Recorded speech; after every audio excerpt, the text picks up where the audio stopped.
Right, okay then. So we're here. It's this time of year again. We're with the guys. If you want to plug the channels first of all, just so people know exactly where you are from as well. Michael, you first. Oh, I'll start now, Mike. My own channel is just Michael Bowers. It's just I'm actually not far off 5,000 subscribers. Actually, I think I'm on 4,870 something now at this point. So basically, if from a selfish point of view, we end up winning the derby, I might get a few more subscribers, which is probably not going to happen. Yeah. Well, no. Hopefully, it's for a good reason, but probably not. But no, it's just my own channel. I've been trying to get 5,000 subs for a while, so. Not far off it, but no, that would be much appreciated. It's definitely coming. My channel's SAFC Fans React. Obviously, I've been going for a couple of years now. Just due to work commitments and things like that, it's hard for us to do the content consistently. Yeah. I think that's what's let us down really. But I still try to do all the home games. And no away games. I try to, here and there, try to get the. Mostly me trying to pester him, basically, is what you say. But I think I'm on 4,100. But again, it's just down. You'll get the 5k. It's down to consistency thing, and it's unfortunate that work commitments has hindered me sort of progress. But I'm happy, it's a hobby, I enjoy it. So go subscribe to my channel, please. He's the main man. It's free. What's it say? Is it free? And it doesn't cost a penny. There you go. There we go. Absolutely perfect. So we'll jump right into it. So we've got a lot of juicy videos to run through here. The one that I'm most excited to run through is the derby that is coming up. I think it's on the derby. What are you talking about? Exactly. No one knows what it is. It's the biggest thing that's happening in years to Newcastle and Sunderland, respectively. Before we jump into that, though, the first video that we need to do is kind of look at how the first half of the season's gone. There's a lot to kind of unpick in that one. We'll discuss the massive derby in detail as well, get the Sunderland perspective as well, see how expectant you are, how you see the match going, all of that, and then we'll also look at the second half of it and can you guys get promoted, the January transfer window and all of that. So first of all, the first thing to discuss is the new manager. So when we did the video last time, there was rumours that the manager was going to get sacked. It was kind of unjust at the time because he was doing well. So you could tell that there's been something going on in the background for a little while now. It seems with the new manager, it hasn't gone down well with Sunderland fans from the outside. Is that right? What's your thoughts on the sacking and what's your thoughts on the new guy as well? Do you want to start or shall I? Well, first of all, it was obviously, I think remember the last video we did with you, Chris, it was just after the season had finished, wasn't it? And there was rumours, Fabrizio Romano released it that Francesco Farioli was linked with the job.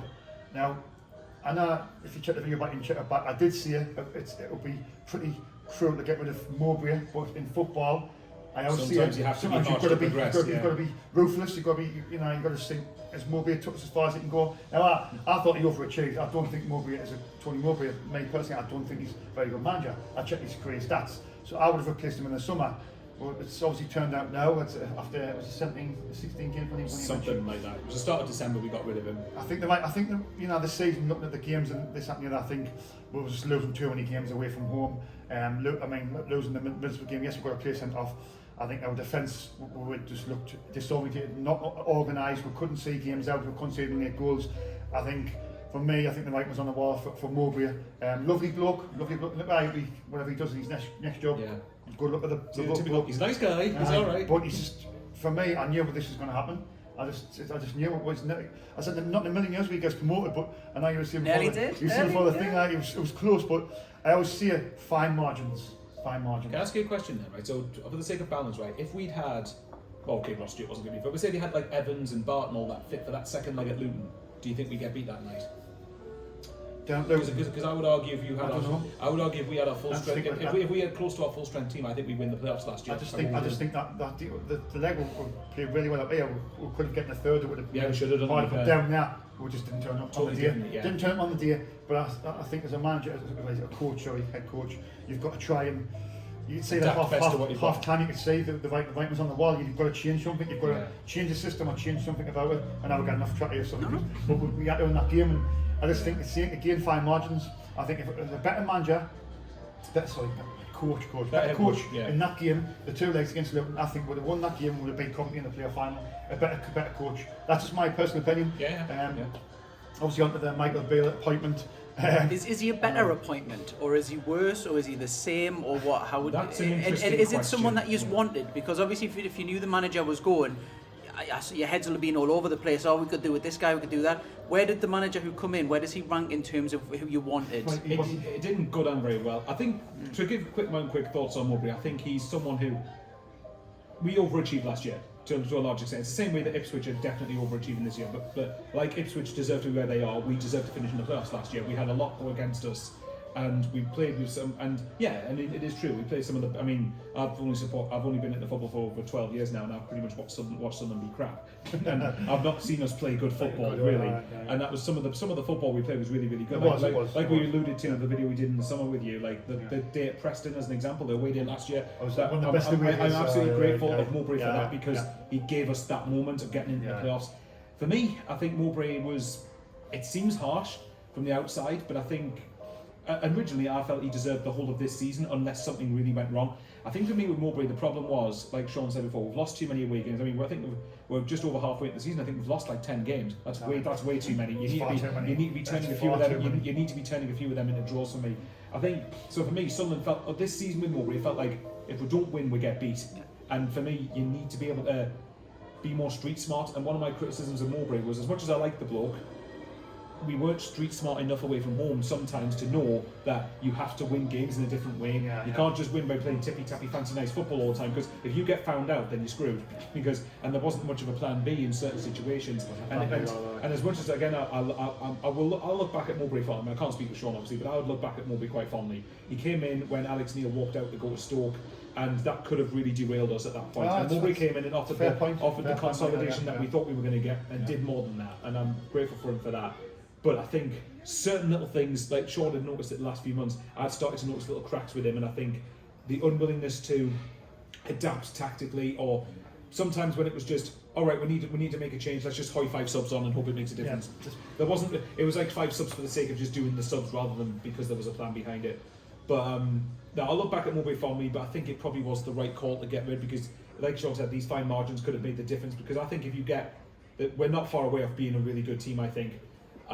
Obviously, we'll get into that, but yeah, I mean, as for Michael Beale, sorry, go on. His stats, I forgot to bring up that. It was when the games got started. It was the 19th game. Was it 19th? Because I think we'd won 8, lost 8, and drew 2. How many games have we played at this point in time recording? It's 24 we played, isn't it? So Hull. Yeah, it should be pointed out that we're recording this before New Year's Eve games as well, just for the record. So at the time of recording, we've got 2 games before the Newcastle game. So, but no, hang on. So what was the last game we played? Hull. Then it was Coventry, Bristol City. Yes, it's a sad, I know this. Remember, Dodds took control of 3 games. But when Mowbray was sacked, we sacked Mowbray 5 games ago, I think. So it was 19 games. Yeah, I'm saying. So he got sacked on the 19th because we won 8 and we lost 8. That's what cost him. It was the 8 defeats. If you turn a few of those defeats into draws, then that's what I'm saying. So, and don't get me wrong, there were some defeats we had that were like, okay, we lost 1-0 at Leicester as an example. Now that's no disrespect, because like Leicester are the best team in the division, and we should have got something actually that night. We played really well that night, but it's these little stupid defeats to, like, Cardiff at home as an example when we lost it on.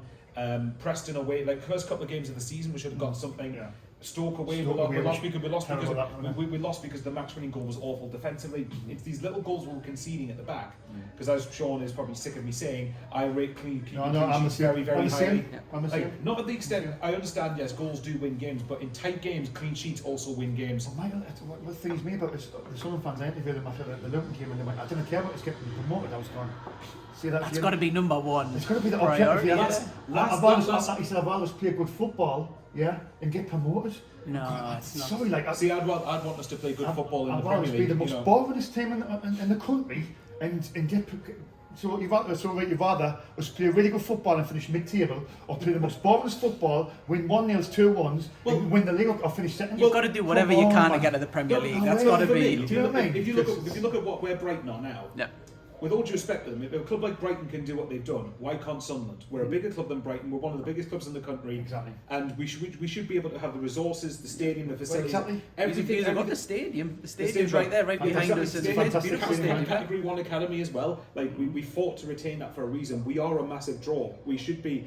And I think last season, I do get the point people making last season, because last season I said that just getting in the playoffs was an achievement. I think this season getting in the playoffs was the expectation. That was what I was going to ask you, because it was unusual that a manager gets sacked midway through, and you mentioned he's losing a lot of games. Was it the owners kind of expecting promotion this season, and they thought, right, if we can get rid of him now, this could be the dipping thing that gets Wood? Do you think that come into their thing that this season? There might be something in that. I think they wanted rid of him in the summer. I think they were looking at Francisco Farioli, But I think with the fans, the backlash, was the fans loved Mowbray. I didn't have that love affection with Mowbray. The idea of getting rid of him to most people would have been stupid, wouldn't it? Yeah, that's what I'm saying. That's why I just kept my mouth shut. But that's why I said on your video, I was like, well, if I was the owner, which if I was a billionaire, I'd be no good as an owner because I'd be, getting rid of managers like it's on the coaches. But you've lost 2 games yourself. I just looked at him and I think Mowbray he's done his job. He's steadied the ship and he's done even better than what he. Do you think we've moved beyond Mowbray now? Possibly, and we finished 6th. And I honestly believe if we had a better coach last season, I think we would have. Even if we had, and I say Alex Neil didn't work out. So if you had Alex Neil, because I thought it was working well and he got the players and I think we could have finished in the top 2. I think Sheffield United.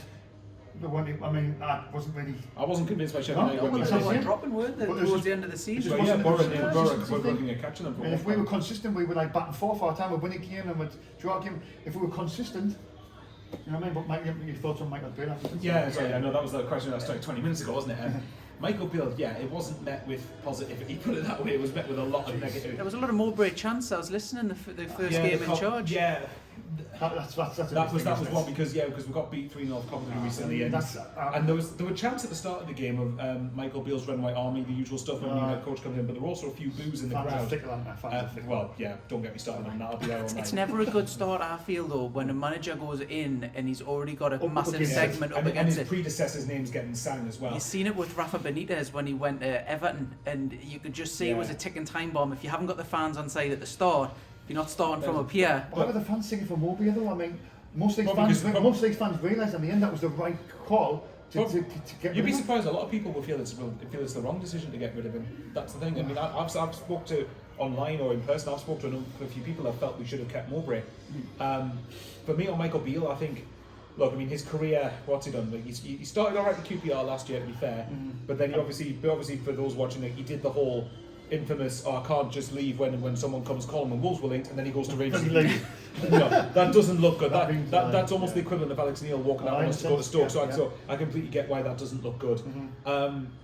Michael Beale, look, he wasn't my choice. I think part of the disappointment was we felt we were going to get someone who's maybe a bit more left field but a higher quality coach. Now I wanted to stress that Michael Beale could be a quality coach because the problem he had at Rangers is the fact that he had to do the recruitment and be a manager. Whereas that's a different title now. Here he's going to be the head coach. He's not going to be in charge of recruitment. But what that'll also do is they'll expose his credentials as being a coach. So they'll expose how good is he as a coach when he can't when there's nothing else to distract from that. So look, it wasn't my choice, but at the end of the day, he's here now. And the part of our system is that the head coach is more dispensable. So if he ends up doing not very good, then he'll be out soon enough anyway. But for me, he's here now. All you can do is get behind him. I think the appointment of Michael Beale, I think it was underwhelming. Is that the word? I was underwhelmed. The name was linked. I mean, Will Still was linked for a while, wasn't he? Will Still was sort of the main one. Was it Julian Sable? I can't remember what his name was. What was that with the Swedish one? Kim Hellberg, I think it is. Yeah. I mean, look, I don't know. I'm not going to pretend to know who any of these guys are. But Will Still, everybody, all the Sunderland fans were sort of thinking about Will Still, and I think he was willing. If you believe in reports, he was willing to talk to Sunderland, and I think the compensation package was something like 3. This where it comes down to the owner for me, because apparently for Will Still the compensation package was around, was it €5 million? I think it was. So this is the thing. Now, I've got criticisms of our majority shareholder, Keir Louis-Dreyfus. Was he willing then to pay that? If you really wanted him that badly and you felt he was going to be the difference, then do you not then pay that? I mean, you're not exactly skinned, are you? That's what I'm saying. It's a multi-billion, it's a few billion, hasn't he? Well, this is one of the things that I want to touch on, but I'll leave it for the next video because it's about the January transfer window. If he hasn't spent a lot of money for compensation for a manager to get a good manager in, does that not worry us that maybe there's not enough money in January? But before I touch on that, the new manager that you've got, are you more confident that he can get you promoted? Because as of recording right now, he's our 6th. It seems, we'll mention this off camera for me, I think the top 4 positions are kind of nailed. It's hugely strong. Top 4, whatever order is going to be the top 4. It's going to be 5th for his 5th and 6th. 5th and 6th we're fighting for. But it's highly competitive for them 2 slots. You look at Middlesbrough, there's a lot of exactly. Middlesbrough are like 14th, and at the time recording, only 3 points behind us. Are you more confident with the new manager that you can get that top 6, or would it have been more achievable under Mowbray? For me, no, I don't think we would have gotten it in one. No, in fact, I'm absolutely certain we would not get top 6 with Mowbray. Yeah. Do you think we're more likely to get it with Beale? Possibly because I think, just if you read some of the comments on his coaching statistics, and some of the people was just talking. Stephen Gerrard said a few people spoke about him highly. Possibly one of the best coaches he's worked with in 15 years. That's what Stephen Gerrard said. So I'm just trying to take the positive notes out of this, because we've looked at all the negatives and picked, oh, there's this and that. You have to try and balance it a bit, don't you? Try and he's got Mike Dodds is going to be with him. They're going to be wanting together. He's the head coach, but he's his assistant, so he knows the players as well. You know, I'm sort of just trying to be optimistic about it instead of being negative on that. At the end of the day, he's, like we said before, he's got to get behind him. That's what I'm saying. He's taking now. Yeah, so there's no point just like unless things go really, really bad, then that's different. But at the minute, I don't think there's any point. It's not productive to go around and start screaming and shouting for him to go or anything. But in my own opinion, I think this group of players we've got should be finishing in 5th or 6th. I think we are. I mean, look, the league is tight. There's like 3 points separating 7 or 8 teams at this point, so it's ridiculous. But up to 6th, there's only one win can get you. But at the same time, I mean, obviously we'll get onto it when we get to January. But January will be a big month where if we can just add a couple of key things here and there, I would think we'd be almost a cert to finish in the top 6, because I genuinely think we are one of the better. I'll take out the top 4. I think we're among the better of the rest of the teams. Consistency for me is the key. And I definitely agree with Michael there. I think we've got a squad good enough. All we need is a couple of little touches of a couple of strikers in January. Preferably one who can score goals. Possible midfielder. Yeah. But I think defensively, we've got the defence, but we just need to get on that training pitch and just drill and defending set pieces and corners and things like that. Counter attack, but we're very, very vulnerable at counter attacks. That's the one thing what really knocks me, pisses us off, you know, as well. That's all right. That's the one thing is counter attacks, and you're thinking we're not good in counter attack and transitions, are we? I'm saying it's always the goals always come from us having an attacking threat and then losing. Then we give the ball away and then all of a sudden one down the pitch. That's the one thing when it's those little fine margins again. But I mean, with Beale, if he lives up to his credentials as a coach, because we have heard quite a few people speak positively about him, then I don't see any reason why we shouldn't. But again, for me, I mean, a lot of it depends on the recruitment in January, but also how good he is as a coach. For me, the biggest thing we need to do is improve the away form, which is weird because last season our away form was like one of the top 5 or 6 in the league, and this season it's kind of flipped where at home we've actually been better, whereas away from home I think Hull the other day was only our 4th away win of the season. So and it was our first away win for like nearly 3 months, I think. So for me, clean sheet as well. Exactly that. Do that and you end up winning. Funny that. But for me, I think sometimes if Beale can get us to be street smart away from home and just be a bit more solid and a bit more hard to break down when we have to be, then I think we've got no reason why we can't finish in the top 6. Absolutely. Whether we do is a different question, of course. Consistency, that's the key. I mean, that sums it up for that video. Don't forget, this is the first in many videos that we're going to be doing here. We're going to be looking at the next one, the January transfer window, if they feel like they're confident of going up this season. And we cannot forget the derby, which I'm super excited to talk about, like I say. Don't forget, like, follow, subscribe, check out their channels as well, and thank you very much for watching. Cheers.